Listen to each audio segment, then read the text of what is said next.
विश्वानर के पुत्र रूप में गृहपति नाम से शिव का प्रादुर्भाव। नंदीश्वर बोले, हे सनत कुमार, घर आकर उस ब्राह्मण ने परम हर्ष से युक्त होकर अपनी स्त्री से सारा वृत्तांत कह सुनाया। यह सुनकर उस विप्र पत्नी सुचिष्मति को महान आनंद प्राप्त हुआ और वह प्रेम युक्त होकर अपने भाग्य की सराहना करने लगी। तदनंतर कुछ समय के बाद उस ब्राह्मण द्वारा यथाविधि गर्भाधान कर्म किए जाने पर उसकी पत्नी गर्भवती हुई।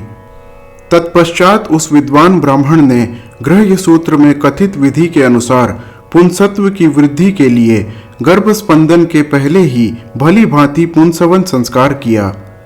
तत्पश्चात 8वां महीना आने पर क्रियावेत्ता उस ब्राह्मण ने सुखपूर्वक प्रसव के लिए गर्भ के रूप की वृद्धि करने वाला सीमंत संस्कार कराया।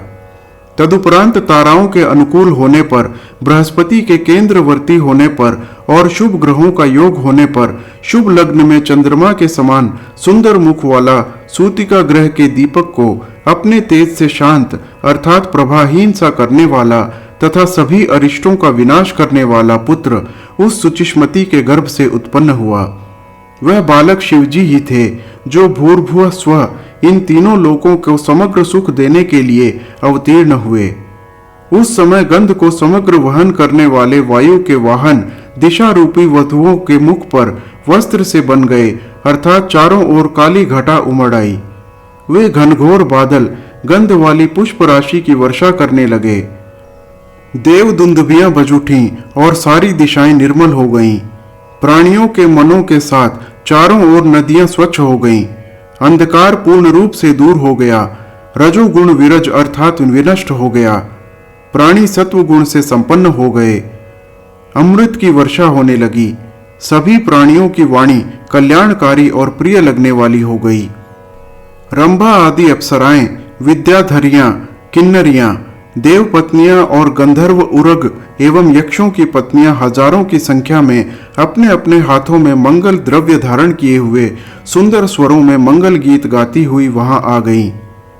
मरीचि, अत्रि, पुलह, पुलस्त्य, क्रतु, अंगिरा, वशिष्ठ, कश्यप, अगस्त्य, विभांड, मांडवी पुत्र लोमश, रोमचरण, भरद्वाज, गौतम, भृगु, गालव, गर्ग, जातुकर्ण्य, पराशर, आपस्तंभ, याज्ञवल्क्य, दक्ष, वाल्मीकि, मुद्गल, शातातप, लिखित, शिलाद, उच्छम वृत्ति से जीविका चलाने वाले शंख, जमदग्नि, संवर्त, मतंग, भरत, अंशुमान, व्यास, कात्यायन, कुत्स, शौनक, सुश्रुत, शुक, श्रेष्यशृंग, दुर्वासा, शुचि, नारद, तुम्बुरु, उन्तक, वामदेव, पवन, असित, देवल, सालंकायन, हारीत, विश्वामित्र, भार्गव, अपने पुत्र मार्कंडेय के साथ मृकंड, पर्वत, दारुक, धौम्य, उपमन्यु, वत्स आदि मुनिगण एवं मुनि कन्याएं उस बालक की अदृष्ट शांति के लिए विश्वानर के प्रशंसनीय आश्रम पर आए।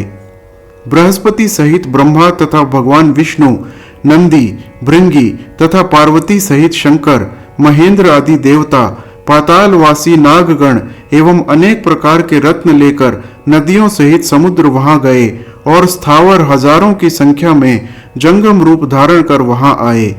उस महोत्सव में अचानक असमय में चांदनी उत्पन्न हो गई। उसके बाद ब्रह्मा ने विनम्र होकर स्वयं उसका जातकर्म संस्कार किया। फिर वेद विधि का विचार करके 11वें दिन उसके रूप को देखकर उसका नाम गृहपति रखा। उन्होंने नामकरण के समय श्रुति के मंत्रों का उच्चारण करते हुए चारों वेदों के 4 मंत्रों से उसे आशीर्वाद देकर लौकिक रीति का आश्रय लेकर उसकी बालोचित रक्षा संपन्न की और हंस पर सवार हो सबके पितामह वे ब्रह्मा जी अपने धाम को चले गए। इसी प्रकार विष्णु के साथ शंकर भी अपने वाहन पर सवार हो अपने लोक को चले गए। वे आपस में विचार कर रहे थे कि अहो कैसा इसका रूप है, इसका विलक्षण तेज कैसा है और इसके सभी अंग लक्षण कैसे हैं। देखो सुचिष्मति कैसी भाग्यवती है कि साक्षात शिवजी प्रकट हो गए, अथवा शिवजी के भक्तों में इस प्रकार की घटना कोई आश्चर्य की बात नहीं है जिससे उनके द्वारा अर्चित रुद्र स्वयं प्रकट हो गए। इस प्रकार आपस में प्रशंसा करते हुए पुलकित रोमों वाले सभी देवता विश्वानर से आज्ञा ले जिस प्रकार आए थे उसी प्रकार चले गए। पुत्रवान व्यक्ति पुत्र से लोगों को जीतता है, यह सनातनी श्रुति है। इसीलिए समस्त गृहस्थ पुत्र की कामना करते हैं। पुत्रहीन का घर सूना है, पुत्रहीन का धन कमाना व्यर्थ है, अपुत्र का तप खंडित है। जिसको पुत्र नहीं है वह कभी पवित्र नहीं होता। पुत्र से बढ़कर कोई परम लाभ नहीं, पुत्र से बढ़कर कोई परम सुख नहीं, और इस लोक तथा परलोक में पुत्र से बढ़कर कोई परम मित्र नहीं है।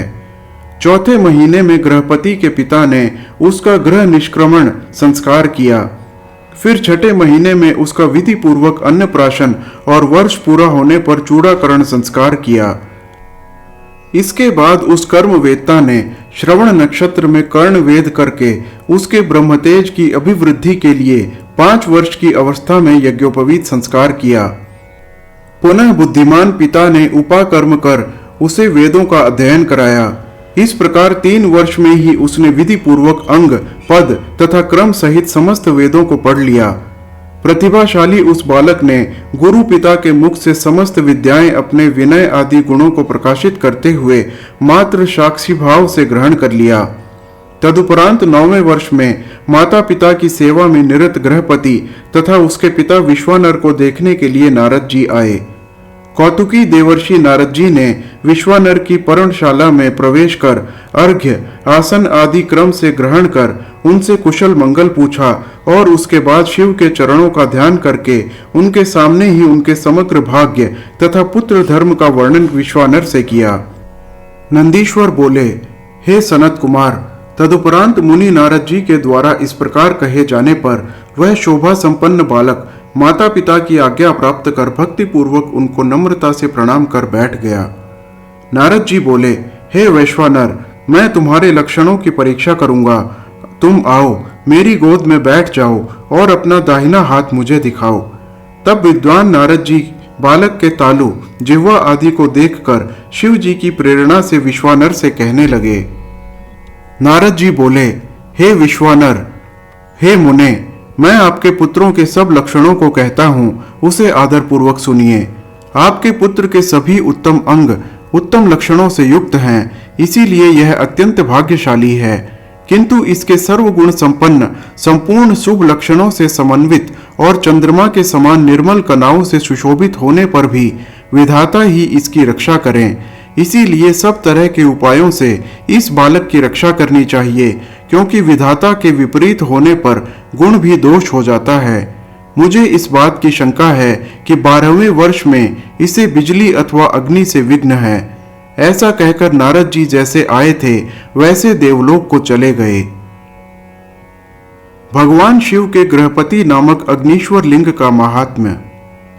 नंदीश्वर बोले, हे सनत कुमार, नारद जी की इस बात को सुनकर स्त्री सहित विश्वानर ने उसे अत्यंत दारुण वज्रपात के समान समझा। हाय, मैं मर गया, ऐसा कहकर वे छाती पीटने लगे और पुत्र के शोक से संतप्त होकर मूर्छित हो गए। सुचिष्मति भी अत्यंत दुखित होकर ऊंचे स्वर में हाहाकार करती हुई व्याकुल इंद्रियों वाली होकर रोने लगी।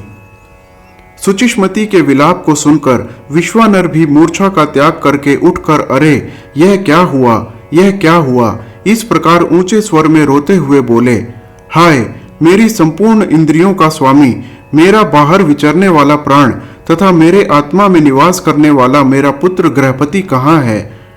तब अपने माता पिता को अत्यधिक शोक से व्याकुल देखकर शंकर जी के अंश से उत्पन्न वह बालक गृहपति मुस्कुराकर कहने लगा। गृहपति बोला, हे माता, हे पिता, क्या हुआ है जिससे कि आप लोग इतने दुखी होकर रो रहे हैं, इसका कारण मुझे बताइए। इस तरह आप लोग भयभीत क्यों हो रहे हैं? आप लोगों की चरण धूलि से सुरक्षित मेरे शरीर को काल भी मारने में समर्थ नहीं हो सकता, फिर अत्यंत अल्प बिजली मेरा क्या ही कर सकती है। हे माता पिता, आप लोग मेरी प्रतिज्ञा सुने। यदि मैं आप दोनों का पुत्र हूं तो मैं ऐसा कार्य करूंगा जिससे मृत्यु भी संत्रस्त हो जाएगी।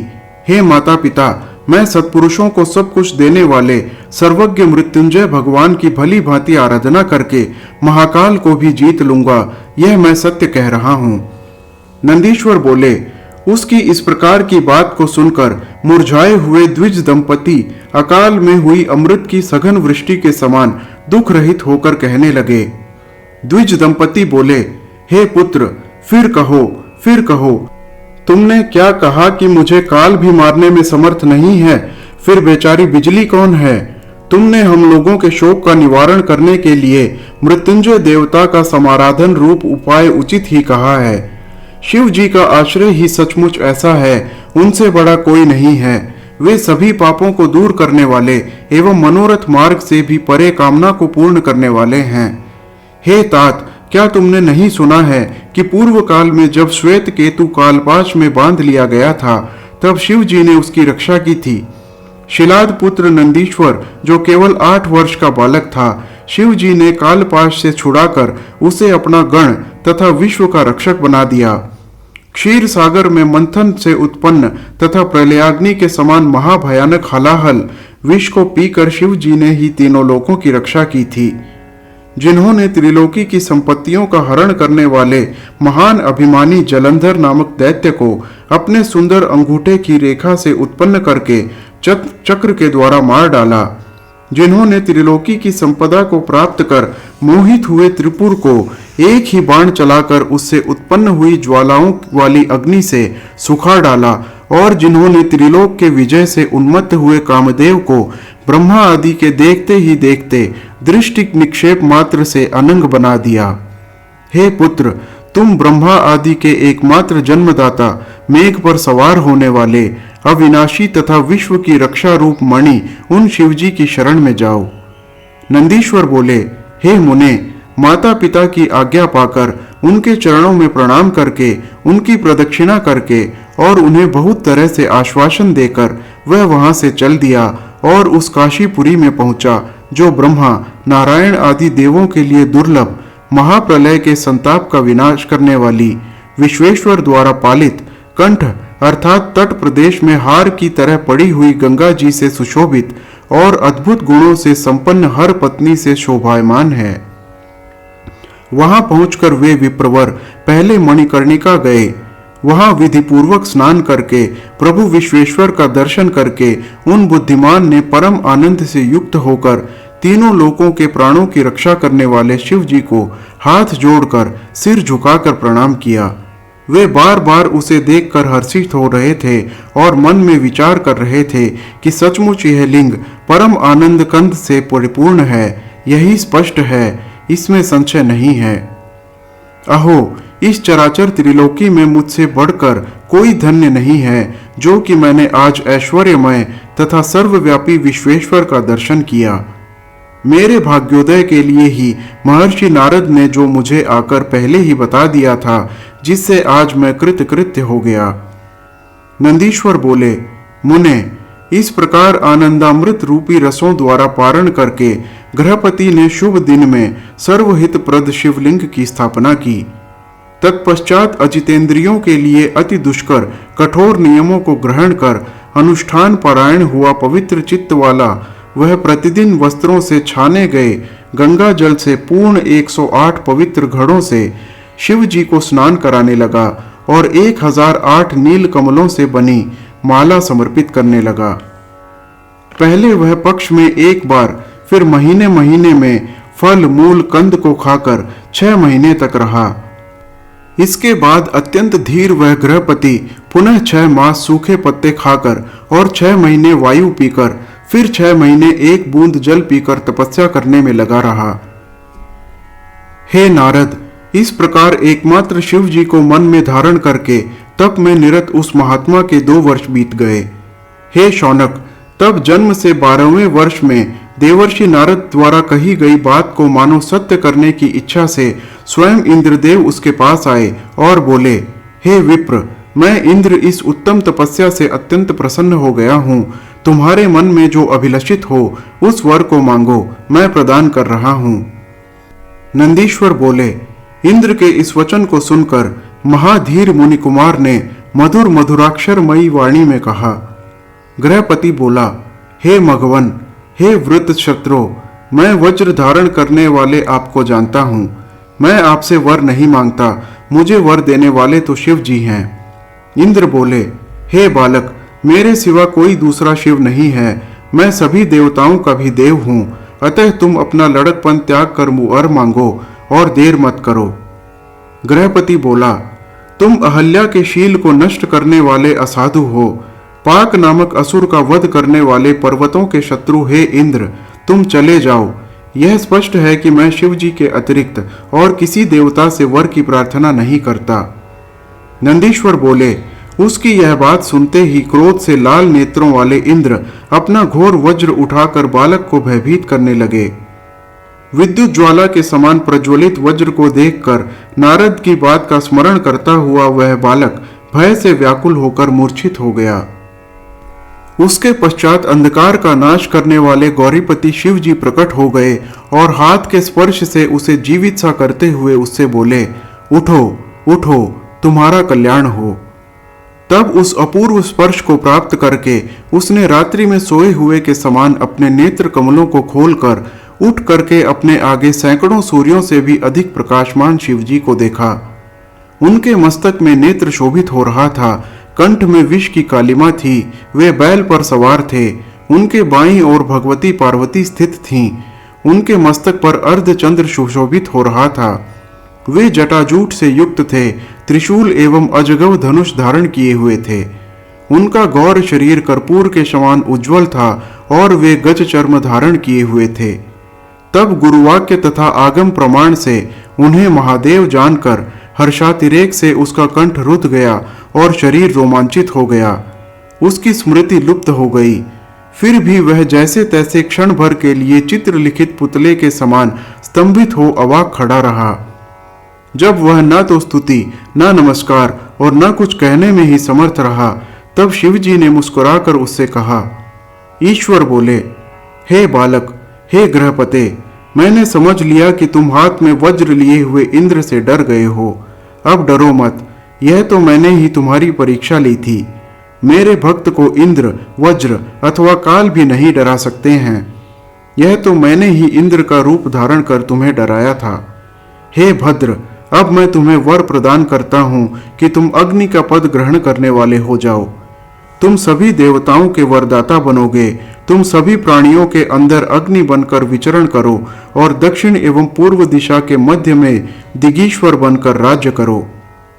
तुम्हारे द्वारा स्थापित यह लिंग आज से तुम्हारे ही नाम से प्रसिद्ध होगा। यह अग्नीश्वर नाम वाला होगा, जो सभी तेजों का विशिष्ट रूप से अभिवर्धन करेगा।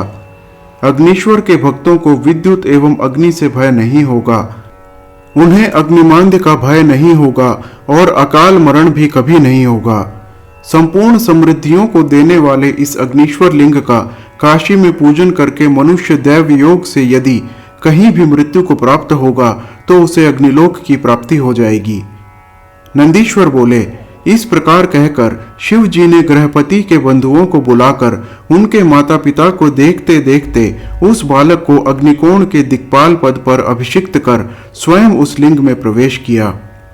हे तात, इस प्रकार मैंने परमात्मा शिव के गृहपति नामक अग्नि के रूप में दुर्जनों को पीड़ा देने वाले अवतार का वर्णन किया। चित्रहोत्र नामक सुखदायिनी, रम्य तथा प्रकाशमान पुरी है। जो लोग अग्नि के भक्त हैं वे वहां निवास करते हैं। जितेंद्रिय एवं दृढ़ सत्व भाव वाले पुरुष अथवा सत्व संपन्न स्त्रियां उस अग्निलोक में प्रवेश करती हैं। वे सभी अग्नि के समान तेजस्वी होते हैं। अग्निहोत्र में तत्पर ब्राह्मण, अग्नि को स्थापित करने वाले ब्रह्मचारी तथा पंचाग्नि तापने वाले तपस्वी लोग भी अग्नि के समान तेजस्वी होकर अग्निलोक में निवास करते हैं। जो शीतकाल में शीत को दूर करने के लिए काष्ठ समूह का दान करता है अथवा ईंटों से अग्निकुंड का निर्माण करता है, वह अग्नि के सानिध्य में निवास करता है। जो श्रद्धायुक्त होकर अनाथ व्यक्ति का अग्नि संस्कार करता है अथवा स्वयं अशक्त होने पर दूसरे को प्रेरित करता है, वह अग्निलोक में पूजित होता है। एकमात्र अग्निदेव ही द्विजातियों का परम कल्याण करने वाले हैं। अग्नि ही उनके गुरु, देवता, व्रत, तीर्थ एवं सब कुछ हैं, ऐसा निश्चित है। अग्नि के संसर्ग मात्र से ही क्षण भर में सभी अपवित्र वस्तुएं पवित्र हो जाती हैं, इसीलिए इन्हें पावक कहा गया है। ये अग्नि प्राणियों के साक्षात अंतरात्मा हैं और निश्चय ही सब कुछ जला देने वाले हैं। ये स्त्रियों की कुक्षी में मांस के ग्रासों को तो पचा देते हैं, किंतु उसी में रहने वाले मांसपेशी अर्थात गर्भ को दयावश नहीं पचाते। ये अग्नि साक्षात शिव की तेजोमयी दहनात्मिका मूर्ति है। यही अग्निरूपा मूर्ति सृष्टि करने वाली, विनाश करने वाली एवं पालन करने वाली है। इनके बिना कुछ दिखाई नहीं पड़ता है। ये अग्नि शिव जी के साक्षात नेत्र हैं। अंधकार से पूर्ण इस तपोमय संसार को अग्नि के बिना कौन प्रकाशित कर सकता है। धूप, दीप, नैवेद्य, दूध, दही, घी एवं मिष्ठान्नादि पदार्थ अग्नि में हवन करने पर स्वर्ग में निवास करने वाले देवगण उसे प्राप्त करते हैं। हर हर महादेव।